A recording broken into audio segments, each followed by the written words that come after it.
kepulauan terbesar di dunia yang terbentang luas di khatulistiwa sepanjang 5.120 km persegi. Telah mengalami masa penjajahan hingga kemerdekaan yang dideklarasikan pada tanggal 17 Agustus 1945 oleh Insinyur Soekarno. Setelah kemerdekaannya dideklarasikan oleh Soekarno, Indonesia pun segera membentuk dasar negara beserta dengan konstitusinya. Tapi sebelum membahas lebih lanjut, apakah Anda yang pernah dengar kata dasar negara dan konstitusi? Kata tersebut terdengar akrab bukan? Tentu kalian pernah mendengarnya. Namun apa arti dasar negara dan konstitusi sesungguhnya? Coba kita cari yuk artinya. Nah, ternyata dasar negara merupakan landasan penyelenggaraan pemerintahan negara. Sedangkan konstitusi adalah sebuah sistem pembentukan pemerintahan negara yang menjabarkan prinsip-prinsip dasar negara. Negara dan konstitusi dapat digambarkan sebagai sebuah bangunan, di mana konstitusi berperan sebagai pilar dari bangunan atau negara tersebut. Setiap negara membutuhkan sistem pengaturan untuk menciptakan tertib pemerintahan. Dengan menggarisbawahi hal tersebut, maka inilah tujuan-tujuan utama konstitusi.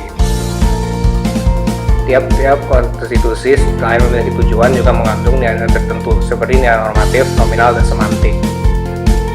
Nilai normatif yakni konstitusi yang resmi diterima oleh suatu negara dan tidak berlaku hanya dalam arti hukum, namun juga memiliki kuota nyata di masyarakat. Nilai nominal adalah konstitusional menurut hukum yang berlaku, namun tidak sempurna, karena tidak sempurnanya tidak seluruh pasal bisa digunakan.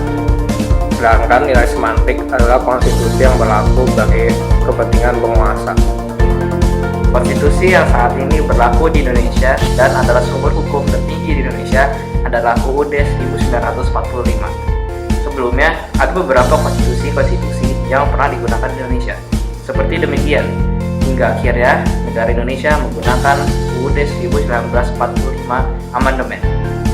UUD 1945 yang sekarang berlaku di Indonesia dibagi menjadi 3 bagian, yaitu pembukaan, nota tubuh, dan penjelasan. Bagian dari pembukaan UUD 1945 tersebut pun dapat dibagi menjadi 4 alinea.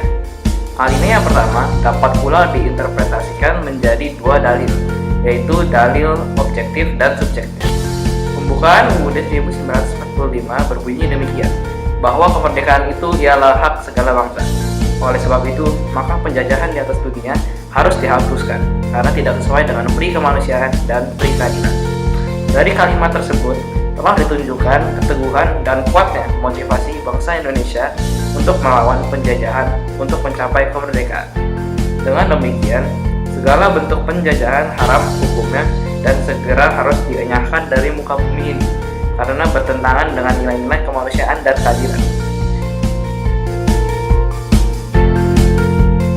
Pembukaan UUD 1945 pun dilanjutkan dengan berbunyi, dan pergerakan kemerdekaan Indonesia telah sampailah kepada saat yang berbahagia. Atas nama Sentosa mengantarkan rakyat Indonesia ke depan pintu gerbang kemerdekaan negara Indonesia yang merdeka, bersatu, berdaulat adil, dan makmur. Kalimat tersebut membuktikan adanya penghargaan atas perjuangan bangsa Indonesia selama ini dan menimbulkan kesadaran bahwa keadaan sekarang tidak dapat dipisahkan dengan keadaan kemarin, dan langkah sekarang akan menentukan keadaan yang akan datang. Alinea 3 dari pembukaan UUD 1945 menegaskan apa yang menjadi motivasi real dan material, serta motivasi spiritual dari nenek moyang bangsa Indonesia setelah kemerdekaannya. Alinea keempat dapat disimpulkan menjadi beberapa poin penting. Pertama, alinea keempat memuat fungsi dan tujuan negara Indonesia, yaitu melindungi segenap bangsa Indonesia dan seluruh tumpah darah Indonesia, memajukan kesejahteraan umum, mencerdaskan kehidupan bangsa, dan ikut serta dalam melaksanakan ketertiban dunia. Selain itu, alinea keempat menyatakan susunan dan bentuk negara Indonesia. Susunan dan bentuk negara Indonesia ialah Republik Kesatuan.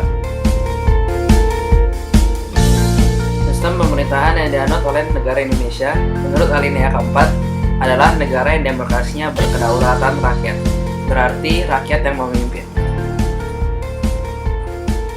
Yang terakhir, alinea keempat menyatakan Pancasila sebagai dasar negara Indonesia.